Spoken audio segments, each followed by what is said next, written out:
In maybe the greatest Game 1 in NBA Finals history, Steph set a record for threes in a quarter during the opening frame, but somehow the feisty, resilient Celtics still led by 2 at the half. A dynasty-esque patented third-quarter explosion from the Dubs, with Otto Porter, Andrew Wiggins, Jordan Poole, and even Andre Iguodala getting involved, gave the Warriors a 12-point cushion entering the final period. Despite holding Jason Tatum to 3 for 17 shooting from the field, a flurry from Jaylen Brown, Marcus Smart, Al Horford, Peyton Pritchard, and the man who led the charge in Derrick White, led a once-in-a-lifetime, undeniably dominant scoring charge to bum rush and absolutely stun the Golden State Warriors along with their massive and passionate fan base. In today's finals recap, you'll see a full breakdown of Game 1, including an in-depth look at Boston's trade deadline acquisition in 2022. Before continuing, only 10.8% of you watching right now are subscribed, so if you haven't already, please subscribe and hit the bell so you don't miss a single upload. Also, please drop a thumbs up. It takes a few seconds and makes a massive difference in YouTube's algorithm. You can follow me on Instagram and Twitter at DeepFlowHoops, and I'll follow you back. Link is down below in the description for those two platforms. The Boston Celtics are the first team in NBA history to win a finals game by double digits after trailing by double digits entering the fourth quarter. This team is built to defy the odds and overcome every bit of adversity placed in front of them, as we've broken down in my Celtic uploads all year long. That was the main reason I made this video before the Celtics even kicked off the playoffs, talking about why they were built for the finals. And it's also why after the second round against Milwaukee, I made this video predicting a Celtic championship. Despite Curry not just setting the record for threes in a single frame, but also scoring the most points in a finals quarter since Michael Jordan in 1993, somehow Boston still owned a 2-point lead at the half. From Golden State's perspective, one of the main reasons for that, in my opinion, was a coaching mistake from Steve Kerr, who rested Curry way too much in this game, and it was specifically when he took him off to start the second quarter. That was when Steph was taken out of his shooting momentum. I'm aware Steph's dealing with an ankle injury, but everything's about your flow, especially when a bad ankle can swell up.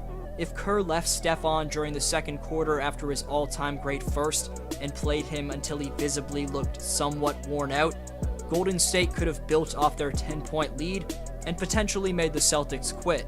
Instead, Curry came off, and Boston quickly evaporated that lead. Steph and Curry need some more help from Clay and Poole, among others.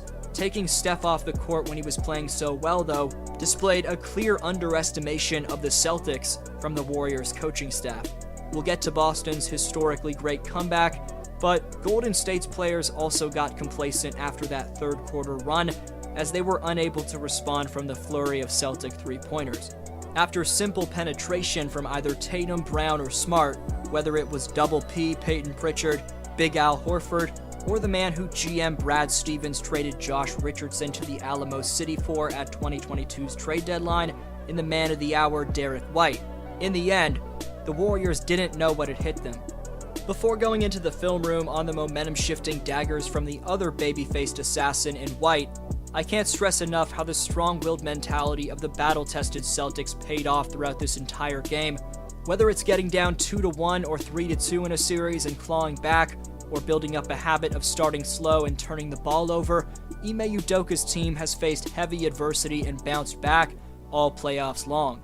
Game 1 on the biggest stage in the NBA Finals was no different.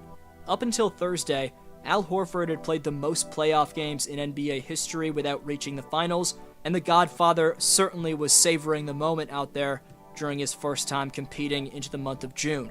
Dropping daggers on Warrior fans at the Chase Center all game long, Stone Cold Big Al came up big for Celtic Nation, dropping 26 points on 9 for 12 shooting from the floor and making 6 of his 8 three-pointers. After Derrick led the charge with a couple three-pointers, Al laid the cement in the concrete with a few distance daggers of his own. That was a big-time performance, which made up for the uncharacteristic shooting struggles from Jason Tatum. My boy Jason will bounce back. He's a superstar for a reason, but whether he's hitting shots or not, you have to give credit to this man's improved playmaking and underrated leadership as well. When things aren't going well, that's when the real leaders are exposed, and I give credit to Tatum for staying under control. And I also give credit to everyone on this Celtics roster, whether on the bench or the floor, for staying calm, cool, and collected. even after Stephen Curry scored 11 points in the first 6 minutes of Game 1. Daniel Theis shockingly drained a three-pointer in the opening minutes to calm the storm. He always used to kill my Raptors. He did this past season even. If Theis can somewhat match the versatility of other Celtic bigs, he may be able to fill in a few minutes for them during this series. But other than Big Al, the rim-protecting presence of the best big man defender in the league in Robert Williams III was most crucial. RW3 racked up 4 blocks on the night and remains one of basketball's most underrated players. Down by 10-plus points entering the final frame, first the unrightfully criticized ball handler in the 6'6", 225-pound Jaylen Brown, who's typically the most talented second option in the NBA, stepped up as the night's number 1 guy, as JB drained 2 isolation daggers to start the fourth. Next time down the court, Jaylen lobs it up to Lob Williams for the jam, cutting a 12-point deficit to 5 in a snap, and then Jaylen finds Pritchard streaking down the court for another created bucket, proceeding to hit a catch-and-shoot 3 from the corner off a slick dime from Derrick White. Without that bit of scoring and playmaking from Jaylen, there would have been no comeback, so big ups to Brown. But even after this drive and dish to the corner from Tatum to Pritchard, Golden State came back with a bucket on the other end to take a 4-point lead with just 6:30 remaining, and that's when Derrick's production factored in. On back-to-back possessions, White drains 2 3-point bombs right here under pressure, one of which was directly in Curry's face.